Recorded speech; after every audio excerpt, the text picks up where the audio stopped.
Hello again everybody, this is Amorgin and you're very welcome to this next edition of the beginner tutorial guys.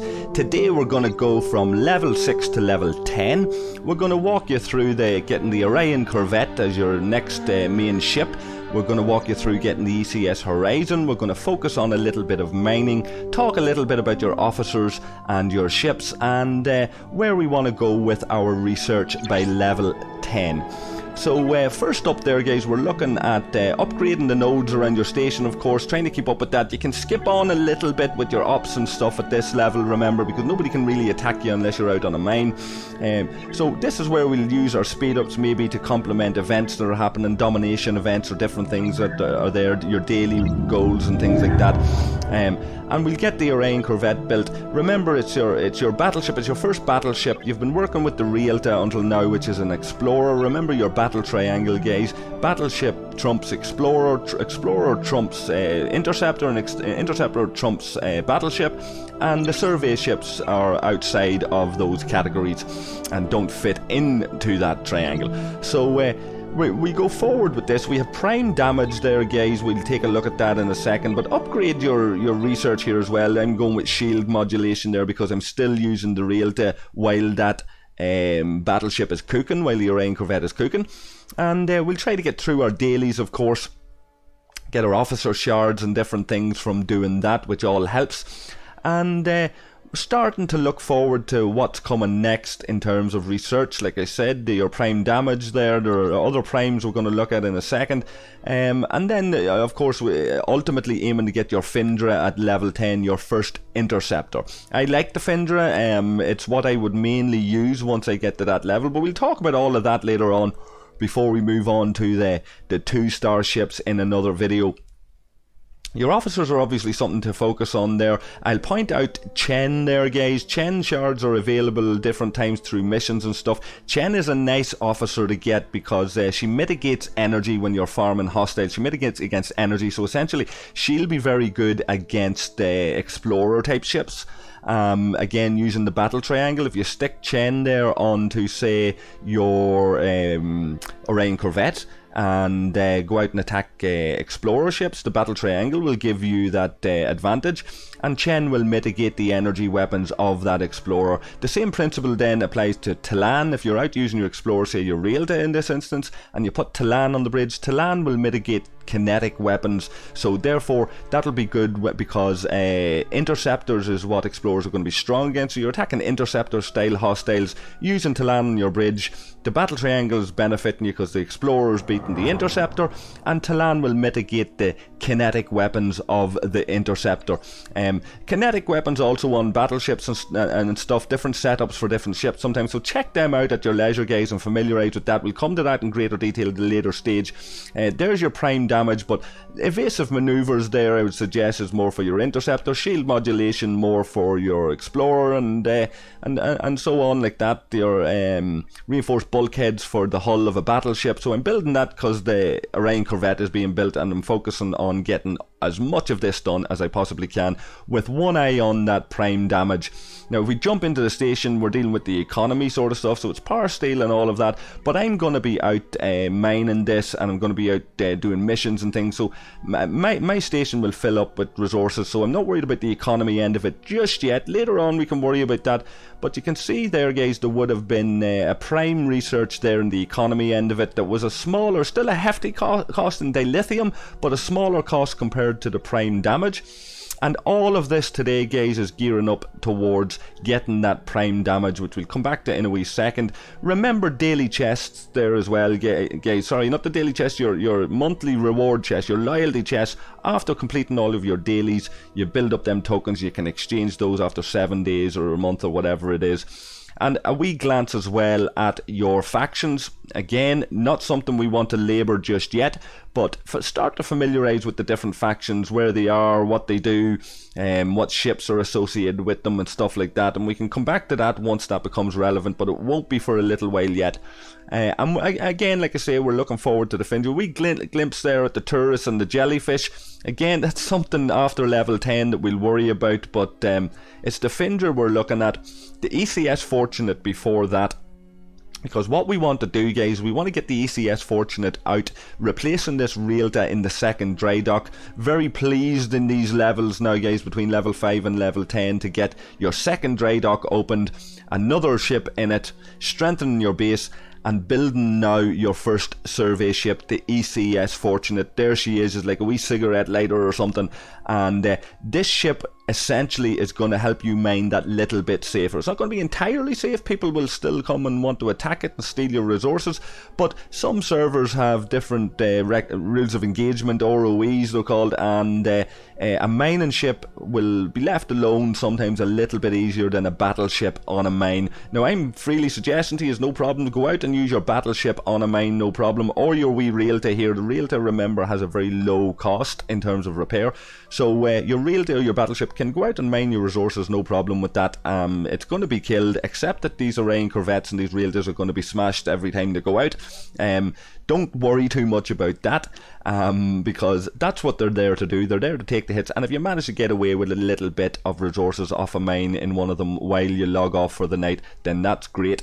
Whereas the ECS Fortunate, you can more reasonably expect that to be left alone on a mine while it skivvies away there for you and gathers up some nice RSS. Now in my case, I've built it. I'm going to level it up as much as I can. I'm going to try to marry spending all of this ship EXP and all of that and all these resources to an event like a domination event or upgrade a ship event or something like that. So we'll scoot it on, get it up to as powerful as we can, and send it out then to a mine to get dilithium for us. Now this ship is not designed for dilithium. Let's make one thing clear: the ECS Fortunate is designed for power steel farming, power steel mining.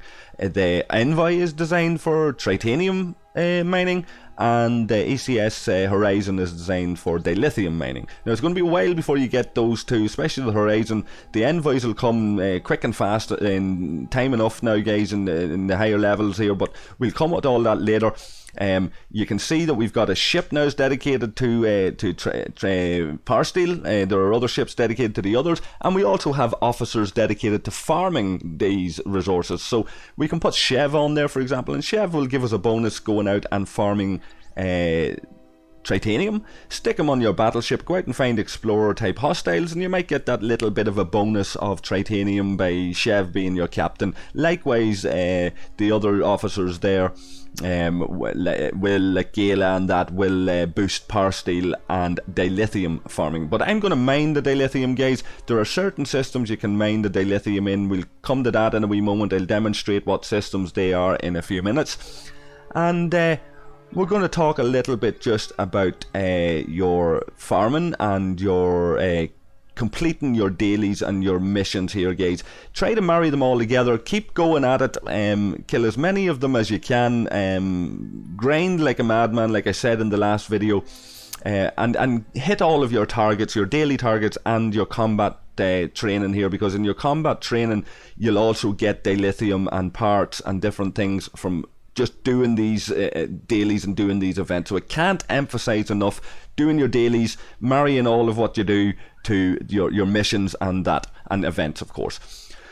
So after all of that mouthful, now we're going to move on a little bit. I'm going to talk about the prime damage. Very, very important. It's one of your first prime research. It's quite easy to get. Now I know you guys are going to be looking at 35k or whatever, 32k dilithium, and go, how the heck am I going to get that? Trust me, guys, after a couple of nights, a bit of luck, mining with this ECS Fortunate out in the dilithium mine, it'll not be long gathering up. I'm sitting at 25k there. I'll get another little bit in, and then it might be okay to spend a little bit of the latinum that we've been hoarding up just to make sure that we get past that final hurdle and get that prime damage research completed.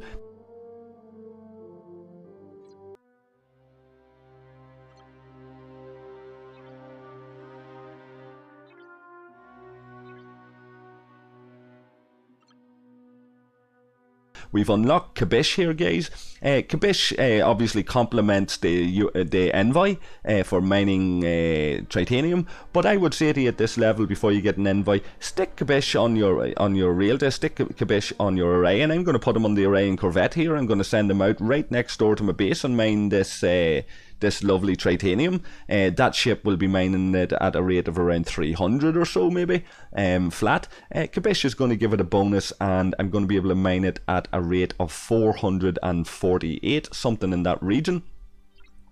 And remember, these ships are quite easy to repair with the protected cargo on these ships. If you manage to get to that, guys, and a little bit over your protected cargo, it's alright what you lose, because what you're taking home will more than cover your repairs and a little bit left over.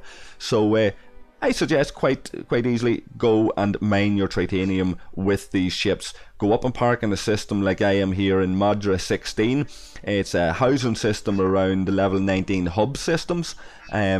We'll take another look at that, I suppose, in a wee second as well. But once you're parked beside these higher level titanium nodes, send out one of these warships, no problem, plenty of them free, and let them gather up that titanium overnight. And you never know, you might get lucky and take home a full haul.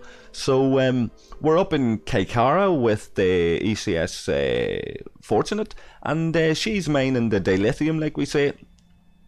And there's a couple of systems you can mine this in. Midnight is one of them there, another hub system surrounded by housing systems. So Midnight will have the dilithium for me. Kaikara will have the dilithium for us. There's a couple of other systems here. Krahor, Amador, Lorilia. A number of them, guys, that you'll get your dilithium in if you equip this ship and upgrade its warp range and all of that until you can reach these systems. Remember, Cadet Scotty, guys, will give you a warp range boost. So other than focusing on the other stuff that I've just said, Cadet Scotty's one that you want to be upgrading, trying to match that to the officer events and things like that. Get his warp abilities up, make him stronger, and he'll do well for you guys in terms of going and unlocking these level 19 hub systems and the housing systems around them.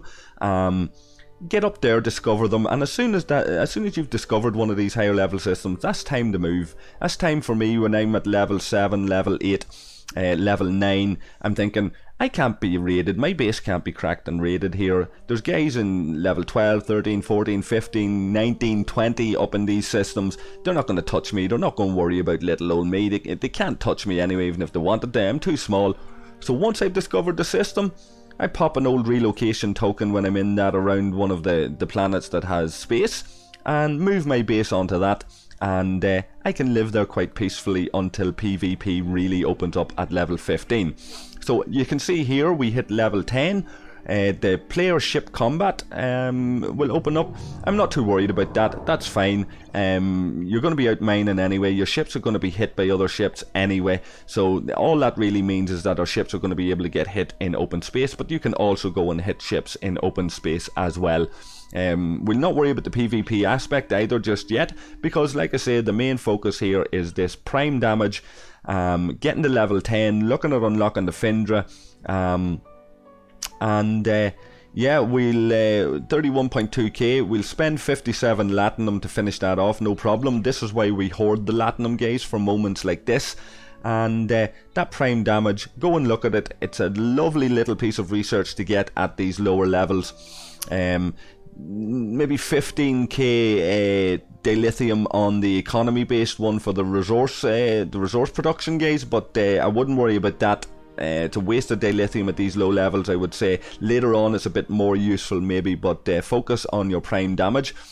And then the final thing, guys, in terms of what's opening up for you at level 10 will be your refinery and stuff. We'll start to be able to refine soon. We'll talk about that. G2 materials will start to become available. You'll look to be mining them. And G3 maybe for other prime refines or prime research later on. And yeah, keep upgrading, guys. Nice little hits of latinum and speed ups there from upgrading them. You're ticking the boxes when it comes to the missions and all of that as well. And once we get to level 10, we've a nicely rounded group of officers. A number of different things that different officers will do, like we explained. We'll come to more of that in a future video. And it's time for me to go and catch up with some of these nodes within inside my station and start to get them up to speed and up to scratch, and prepare my next video for you guys, going from perhaps level 11 to level 15 if we can manage that. If there's not too much in it, I'll split it if I have to. And there's your officer shards popping out, guys. Use them, get them from your dailies and your missions and whatever. And you never know who's going to pop out of the packet when you open it up. And here we've got Helvia now available. A Power Steel dedicated miner will complement the ECS Fortunate, no problem. And there it is, guys. That's another one for you. I hope it was a little bit informative. I've covered a lot there, I think, in a short period of time. So until the next time, look out after yourselves and look after each other. And I'll catch you all again soon. Cheers.